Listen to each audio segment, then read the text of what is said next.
Hello, my name is Michael Volk. I'm a transplant hepatologist at the University of Michigan. Today I'm going to talk about hepatic encephalopathy, an update for primary care physicians. I have no conflicts of interest to disclose for this presentation. First, a brief outline. I'll discuss the pathophysiology of hepatic encephalopathy, just briefly the key concepts you need to know to understand the disease. Then diagnosis and classification. I'll spend a fair amount of time on management, and then touch on prognosis and implications. The leading contender for pathophysiology is the ammonia hypothesis. Multiple studies over the years have shown that ammonia plays a key role in hepatic encephalopathy. Normally, ammonia is produced by the gut and the intestine, and in normal people, this is metabolized to urea and excreted in the urine. In patients with cirrhosis, there is increased levels of ammonia, in part due to porous systemic shunting, and also just due to fewer hepatocytes with a functioning urea cycle.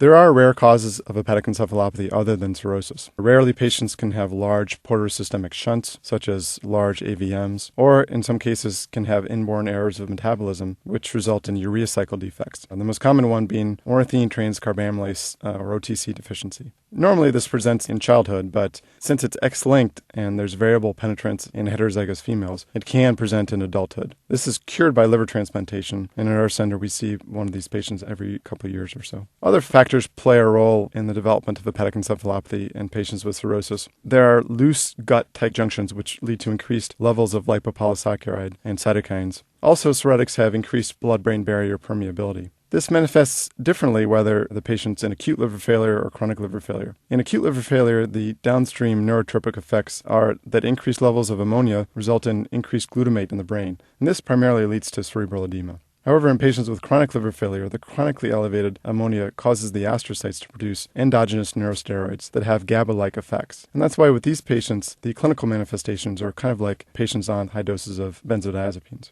Now moving on to diagnosis. The key concept to understand is that venous ammonia levels correlate very poorly with the clinical course. So arterial levels are better. We rarely do that, of course. Additionally, there is variability from person to person in the blood-brain barrier permeability. And then finally, the neurotropic effects are several steps downstream. So it's not surprising that when you get just a serum ammonia level, it's not a very good diagnostic test for hepatic encephalopathy. So really the diagnosis is a clinical one. You have to do a neurologic exam and it has to be in the appropriate clinical setting. For example, hepatic encephalopathy rarely presents in patients with early stage hepatitis C. Usually these patients will have other signs of liver dysfunction such as a low albumin or elevated bilirubin. Also, it's important to understand that the deficits are primarily in attention and executive function. If you see manifestations other than that, such as hallucinations, particularly in a hospitalized patient, this would make you think of delirium. Grading of the severity of hepatic encephalopathy is done using the West Haven grading system. Grade 0 is detectable only with neuropsychological testing. Grade 1 is mild slowing. Oftentimes patients have sleep-wake reversal, so they sleep during the day and they have trouble sleeping at night. A very common mistake that I've seen is this gets confused with insomnia, and so the patient is given sleeping pills, which then make the encephalopathy worse. Grade 2 patients are somnolent, mildly confused, occasionally have asterixis. Grade 3, they're obtunded but arousable, and grade 4 is coma. One point about asterixis, this is a sudden loss of muscle tone, and so it's different from tremor. When you have patients hold up their hands like they're going to stop traffic, in tremor, the speed of the downslope and upslope are the same, whereas in asterixis, there's a fast downslope and a slow upslope. There are various subtypes of hepatic encephalopathy. As mentioned earlier, that seen in acute liver failure is kind of a different disease in some ways, and cerebral edema is the dominant feature. In patients with chronic liver disease, some patients have a relapsing remitting form. In these cases, there's often a precipitating cause that can be found in settings of the relapse. Other patients have a more chronic indolent form of hepatic encephalopathy, but all types more or less resolve after transplantation. Now moving on to treatment. The first and most important thing to do is avoid sedative medications. I've seen many cases where the patient's encephalopathy improved dramatically with just minimizing the benzodiazepines and narcotics and the sleeping pills. Next is to look for a precipitating cause if the patient has new onset encephalopathy or sudden worsening. Causes can include dehydration or infections such as spontaneous bacterial peritonitis. Encephalopathy can be the only presenting sign in these patients with ascites. They don't always have abdominal pain. And SBP is diagnosed by greater than 250 polys in the acidic fluid on paracentesis.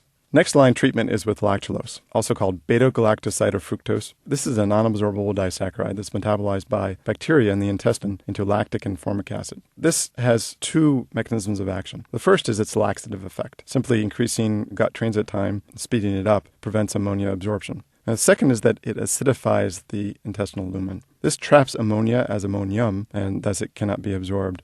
This also modifies the gut flora and facilitates growth of anaerobes, otherwise known as good bacteria, as compared to urea-splitting organisms such as E. coli and Bacteroides. One note is that lactulose comes in two formulations. There's a syrupy form, that's the traditional form, and there's also a powder form called crystallose, which is sometimes better tolerated by patients. Prescribing lactulose doesn't end with just giving the prescription. It's very important to explain to patients that they need to titrate to 3 loose bowel movements per day. Now, this is difficult because, remember, patients aren't always familiar with the word titrate. You have to explain that to them, and oftentimes they need repeated explanations to understand how they need to adjust their dose on a day-to-day basis. And it's not surprising this is kind of a counterintuitive thing for patients because, remember, this is one of the only medications that we actually want patients to adjust on their own. Second-line pharmacologic treatment is with rifaximin. This was shown in a New England Journal of Medicine study. Inclusion criteria for the randomized controlled trial were patients had to have 2 or more episodes of overt encephalopathy, not counting that precipitated by GI bleed, etc. 90% of patients in the study were on lactulose. That emphasizes this is really a second-line treatment. Endpoints in the study were progression of encephalopathy by 1 or more grades or hospitalization for encephalopathy. This slide shows 2 survival curves. The top one is time to first breakthrough, meaning progression of encephalopathy. Second slide is time to first hospitalization. You can see in both cases that there's a statistically significant benefit to rifaximin over placebo, although the magnitude of benefit is relatively modest. Other treatments, we sometimes use neomycin at a dose of 1 gram BID. Anecdotally, this can work sometimes, although the data are weak. There's only 2 randomized controlled trials with mixed results in very small sample sizes. With neomycin, there is a small long-term risk of ototoxicity and nephrotoxicity. Generally, I reserve this for cases where a patient needs additional treatment on top of lactulose and rifaximin is not covered by their insurance. Another thing that can be tried is having them get most of their dietary protein from a vegetable source. It's very important to not restrict the total protein content. This clearly leads to malnutrition and worse outcomes. Other treatments, anecdotally, zinc sometimes works. Primarily, this is in cases where patients are zinc deficient, such as alcoholics. Dialysis is generally not used because dialysis just can't get the ammonia levels low enough. Other treatments that have been employed include ornithine aspartate, which is a cofactor in the urea cycle. It's not available in the United States. Flumazenil has been shown to be temporarily effective, but it's such a short-term treatment and has some side effects. The clinical benefit is really unclear. I want to spend a moment discussing minimal hepatic encephalopathy. Remember, this is grade 0, only detectable by neuropsychological testing. In the past, we used to have to send patients for a full day of neuropsych testing in order to make this diagnosis, but now shorter, more practical tests are available, such as the inhibitory control test, which takes about 15 minutes, and the program can be downloaded from the internet for free. Multiple recent studies have shown that minimal hepatic encephalopathy impairs quality of life and also predicts development of overt hepatic encephalopathy. These patients also have high rates of traffic accidents, comparable to people who are legally intoxicated. This raises a very difficult clinical and ethical question, and that's when should we be advising our patients not to drive? Some have argued that we should routinely test all cirrhotics for minimal hepatic encephalopathy and recommend those who do have it not to drive. And that's not been my practice or that of my colleagues, but certainly if patients have any evidence of overt encephalopathy, I'll discuss the risks of driving with them. And in some cases, when patients are clearly encephalopathic and are continuing to drive despite my advice, I've even threatened them that I'll have their license revoked. The next question is whether we should be treating minimal hepatic encephalopathy. Some emerging data showing that lactulose can improve quality of life in patients with minimal hepatic encephalopathy. Also, some data suggest it may prevent hospitalization for overt encephalopathy. One interesting study looked at the benefit of probiotic yogurt on improving neuropsychological testing.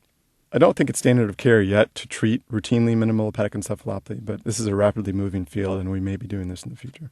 To summarize, I want to review some key take-home points. First is that hepatic encephalopathy is a clinical diagnosis, so neurological exam in the right clinical setting. And you can't make the diagnosis, nor should you treat someone just on the basis of an elevated ammonia level. In fact, I rarely check ammonia levels. I just don't find it to be all that helpful. Second take-home point is treatment. First line is minimizing sedating medications and lactulose with instructions to adjust to 3 loose bowel movements per day, with second line being to add rifaximin.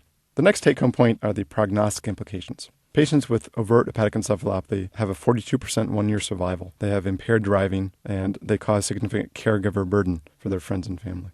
Finally, I'll end with a couple of do's and don'ts in managing hepatic encephalopathy. The first do is you should look for precipitating cause in acute exacerbation or new onset. Next is to explain clearly to your patients how to titrate lactulose to 3 bowel movements per day. Next is that you should discuss the risks of driving to themselves and others on the road. Next is to consider transplant referral in all patients with hepatic encephalopathy. A few don'ts. Do not treat an isolated elevated ammonia in the absence of clinical evidence of encephalopathy, and do not ever, under any circumstance, restrict total protein content. Thank you.